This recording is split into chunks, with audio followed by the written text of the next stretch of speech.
दोस्तों आज मैंने बनाया है सुबह के टाइम पे बहुत ही टेस्टी सा एक नाश्ता। तो मेरे पास यहाँ पर ब्रेकफास्ट बनाने का ज़्यादा समय था नहीं और उबले आलू रखे नहीं थे, तो मैंने इन कच्चे आलू को ही छील लिया है और इस तरह से छोटे छोटे टुकड़े में कट कर लिया है। तो हम इनको डायरेक्ट ही बॉईल करने वाले हैं। कुकर वगैरह में हम इसे नहीं लगाएंगे, तो हम इसे लगाने वाले हैं। ये हमने डंके में ले लिया है पानी। कोई भी आप गंजी या फिर कोई भी पतीला ले लें और पानी को हल्का गर्म करने के बाद आलू को डाल दें। 2 से 3 मिनट में ये आलू अच्छे से उबल जाते हैं। अब आलू हमारे बहुत अच्छे से उबल गए थे, तो हमने यहाँ पर इनको पानी से निकाल लिया था और इसके बाद इसको एक बाउल में डाल दिया। इसको हमने हाथ में से अच्छे से मैश कर लेना है। ये नाश्ता आप बच्चों के लंच बॉक्स में दे सकते हैं, सुबह के नाश्ते में दे सकते हैं, उनको बहुत पसंद आने वाला, साथ में ये बहुत हेल्दी भी है।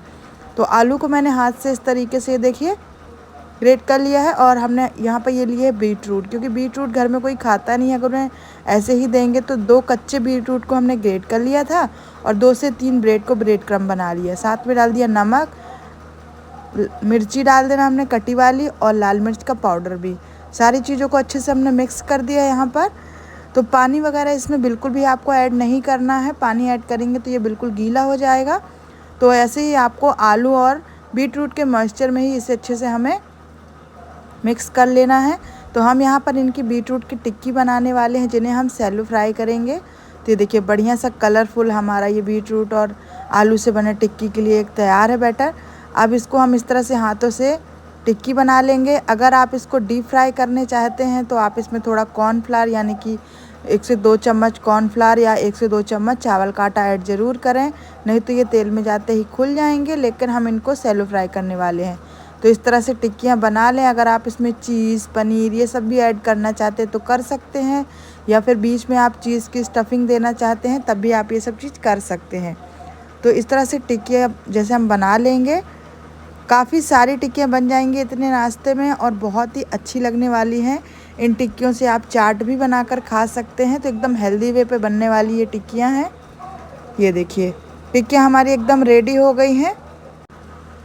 अब हम इनको क्या करेंगे कि काजू ले लेंगे और काजू को भी हम इस तरीके से लगा देंगे। तो ये देखने में भी सुंदर लगेंगे और काजू लगे रहने से ना बच्चे इनको बहुत अट्रैक्टिव होकर खाने लगते हैं।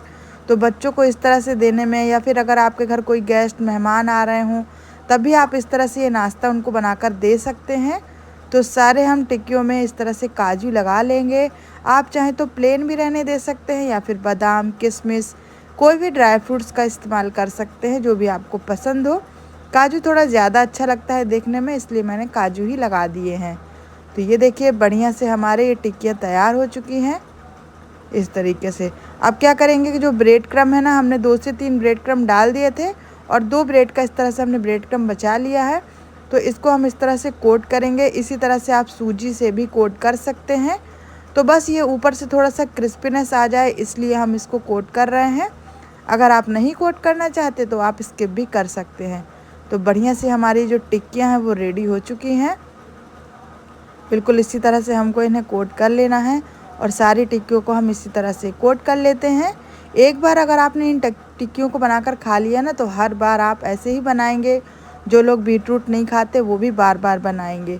तो टिक्की हमारी एकदम तैयार हो गई हैं। यहाँ पर मैंने नॉन स्टिक तवा ले लिया है और इसमें हमने लगा देना है ऑयल थोड़ा ज़्यादा सा करके। आप इसे घी या फिर बटर में भी बना सकते हैं। तो अच्छी तरीके से आप यहाँ पर घी या ऑयल लगा दें और इसको गर्म कर दें। गैस का फ्लेम हाई टू मीडियम ही रखें, बहुत लो नहीं रखना, बहुत हाई नहीं रखना है। अब जो काजू वाला साइड है ना, उसको हम इस तरह से टर्न कर लेंगे और इस तरह से इसको सिकने देंगे। तो ये ज़्यादा समय नहीं लगता इनको सिकने में, क्योंकि आलू हमारे पहले से बॉयल हैं और बीट रूट को बहुत ज़्यादा कुक करने की कोई ज़रूरत नहीं है। तो 3 से 4 मिनट में ही ये बहुत अच्छे से टिक्कियाँ हमारी सिक जाती हैं। तो काजू वाला साइड जले ना, इसलिए गैस का फ्लेम आप लो टू मीडियम कर दें, नहीं तो क्या होंगे काजू ज़्यादा सिक जाएंगे और टिक्कियाँ कच्ची रह जाएंगी। अब ये देखिए काजू अच्छे से सिक गए हैं, टिक्कियाँ भी अच्छे से सिक रही हैं हमारी। अब इसको हम टर्न कर देंगे।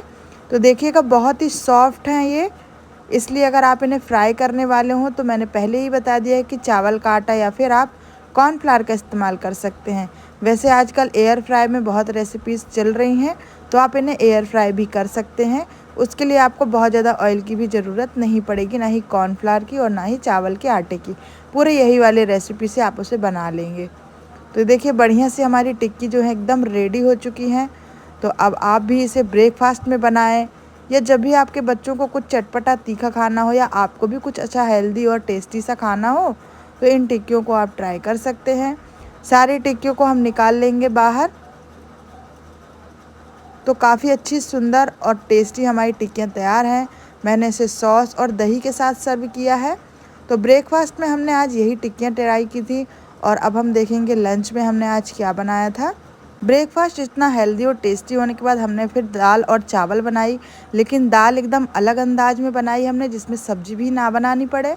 तो मैंने यहाँ पर 2 टेबल स्पून उड़द की दाल, 2 टेबल स्पून हमने यहाँ पर मूंग दाल और 2 ही टेबल स्पून हमने यहाँ पर चने की दाल ली है। अरहर दाल हमने मिक्स नहीं की है, अच्छे से पानी से वॉश कर लिया था। और इसके बाद हम इसे कुकर में डाल देंगे। तो कुकर में पानी आपको उतना चढ़ाना है जितने हमारी दाल को कुक होना हो। और इसके बाद हम इसमें क्या करेंगे कि हमने यहाँ पर ये 2 आलू को कट करके ले लिया है, साथ में 2 टमाटर भी कट कर लिए हैं बड़े बड़े साइज़ में, 2 प्याज को भी हमने ऐसे ही कट कर लिया है, और मिर्च ले ली है। अगर आप इसमें लहसुन वगैरह भी ऐड करना चाहते हैं तो कर सकते हैं।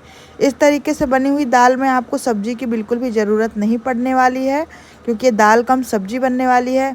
अगर आपको जल्दीबाजी है, कुछ हेल्दी बनाना हो, दाल भी खाना हो और सब्ज़ी भी मिक्स होनी चाहिए, तो ये वाली दाल आप एक बार ट्राई कर लीजिए, घर में बहुत पसंद आएगी सबको। लास्ट में हमने डाल दिया है इसमें हल्दी पाउडर और नमक। तो सारी चीज़ें अच्छी तरह से हमने मिक्स कर दी हैं। अब लास्ट में डाल देंगे हम यहाँ पर घी।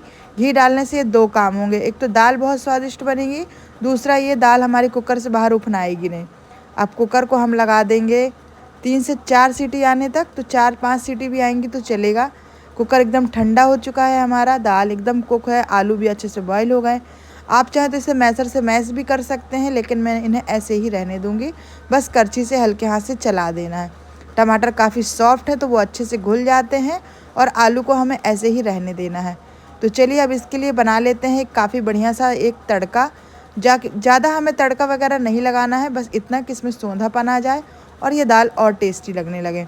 तो यहाँ पर पैन में ले लेना है शुद्ध घी। आप चाहे तो तेल से भी इस तड़के को लगा सकते हैं, घी से और भी ज़्यादा बेहतर और बेहतरीन लगता है। तो अब हम इसमें डाल देंगे करी पत्ते। तो हमने 2 यहाँ पर करी पत्ते के डंठल ले लिए हैं। अब इसमें लेंगे हम राई के दाने 1 छोटी चम्मच, जीरा 1/4 छोटी चम्मच, या जितना आपको डालना हो दाल के हिसाब से आप जीरा और राई ले सकते हैं। दोनों को बहुत अच्छे से हमें तड़का लेना है। जब दाल हमारी अच्छे से ठंडी हो जाए कुकर में, मतलब इतनी नहीं कि बहुत ठंडी ना हो, एकदम कुकर की सीटी निकले, तभी हमें इस तड़का को लगा देना है। लास्ट में काश्मीरी रेड चिली पाउडर डाल देंगे। ना ही इस तड़के में हमें प्याज डालना है, ना ही टमाटर, क्योंकि हमने पहले ही सारी चीज़ें हमारी दाल में डाल चुकी हैं। ये सारा प्रोसेस आप तड़का पैन में भी कर सकते हैं। मैं इसे पैन में ही डायरेक्ट दाल को डाल दूँगी। तो आप दाल देख सकते हैं एकदम रेस्टोरेंट या फिर ढाबे जैसे बनकर तैयार हो जाएगी। तो बस झटपट से ये दाल बनकर हमारी तैयार हो गई है।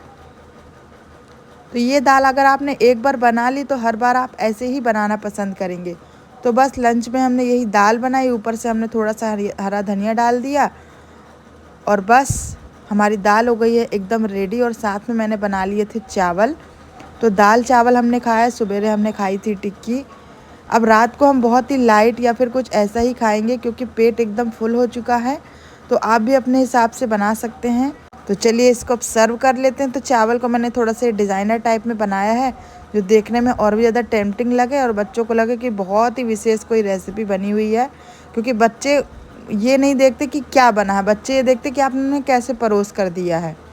तो ये देखिए बहुत ही बढ़िया गर्मा गर्म हमारी दाल मिक्स और चावल तैयार है। तो इस तरह से जब बच्चों को देंगे ना, तो उंगलियां चाट चाट कर खाएंगे। तो आप भी इसे अपने बच्चों को इस तरह से ज़रूर दीजिएगा। और अब हो गया है शाम का टाइम, तो थोड़ा सा कुछ ठंडा या कुछ ऐसा खाने पीने का मन करता है, क्योंकि समर हो गए हैं। सवेरे से हमने बहुत हेल्दी और बहुत ही हैवी टाइप का खाया है, सवेरे टिक्की दाल चावल। और अब हम यहाँ पर बना रहे हैं कॉफ़ी शेक, यानी कि आप इसको कोल्ड कॉफ़ी भी बोल सकते हैं। तो बस मैंने ले लिया है 1 गिलास भर के दूध, चीनी, और ये 2 सैसे हम डाल देंगे इसमें कॉफ़ी के। तो ये इंस्टेंट कोल्ड कॉफ़ी बनने वाली है, जो कि शाम के लिए एकदम परफेक्ट है आज के समय में, क्योंकि समर स्पेशल चल रहा है ना। तो समर में कुछ ठंडा, फेंटा, मिरिंडा या इस तरह की चीज़ें बहुत ही पसंद आ रही हैं। चाय तो जैसे पीने का मन ही नहीं करता, और हमारे घर में चाय ज़्यादा बनती भी नहीं, क्योंकि ज़्यादा चाय हमें पसंद ही नहीं है। और कॉफ़ी डालने के बाद इसमें डाल देंगे ढेर सारे आइस क्यूब। आप इसमें आइसक्रीम, चॉकलेट सिरप, ये सारी चीज़ें भी डाल सकते हैं। तो मैंने 2 चम्मच के लगभग चॉकलेट सिरप भी डाल दिया है, जिससे कि काफ़ी चॉकलेटी बनती है। और बस क्या करना है, इसको मिक्सी के जार में चंग कर देना है। तो बहुत ही छोटा आज मैंने यहाँ पर ये कुकिंग फूड के रिलेटेड ब्लॉग बनाया है। आई होप कि आपको पसंद आएगा। पसंद आए तो इसी तरह की वीडियोस आपको देखने को मिलती ही रहेंगी, तो चैनल को सब्सक्राइब कर लीजिएगा। तो कॉफ़ी हमारी हो गई है एकदम फटाफट से रेडी। अब इसे हम ग्लास में लगा लेते हैं। बच्चे तो इन्हें इतना इंटरेस्ट से पीते हैं। कॉफ़ी वैसे बच्चों को नहीं दी जाती है, लेकिन कभी कभी तो ये ठंडी चीज़ें सभी को पसंद आती हैं। रोज़ तो कोई नहीं पीना पसंद करता, क्योंकि ये कॉफ़ी चाय बच्चों को नहीं दी जाती, लेकिन थोड़ा मैं कभी कभी बच्चों को भी दे देती हूँ। तो बस हम सभी अब इंजॉय करने वाले हैं यहाँ पर ये चॉकलेट कोल्ड कॉफ़ी। आप भी इस तरह से मेन्यू बनाइए, आपको ये सारी चीज़ें बहुत पसंद आने वाली हैं, क्योंकि ये सारी चीज़ें घर में रखी हुई हैं और घर में रखे हुए इंग्रेडिएंट्स से बनकर तैयार हो जाती हैं। इसके लिए आपको कोई बाहरी फैंसी सामान लाने की ज़रूरत भी नहीं है। घर में रखे हुए हेल्दी चीज़ों से आप अच्छी और टेस्टी रेसिपीज़ बना सकते हैं, जो कि बच्चों से लेकर बड़ों तक सभी को पसंद आती है। और यहाँ तक कि बच्चे आपको कहेंगे कि मम्मी वही वाली रेसिपी बनाना जो आपने उस दिन बनाई थी। तो आप भी इस तरह से बनाइए, खाइए, एंजॉय करिए। और वीडियो थोड़ा सा भी पसंद आया हो तो लाइक एंड शेयर, सब्सक्राइब करना बिल्कुल ना भूलें। बिल्कुल मार्केट वाला लुक देने के लिए मैंने यहाँ पर ये ग्लासेस में लगा दिया है चॉकलेट सिरप। तो बस आप भी इस तरह से लगा दें और बस इसे एंजॉय करें। इसी तरह की और वीडियोस के साथ मैं मिलती हूँ नेक्स्ट वीडियो में। Thank you, thanks for watching.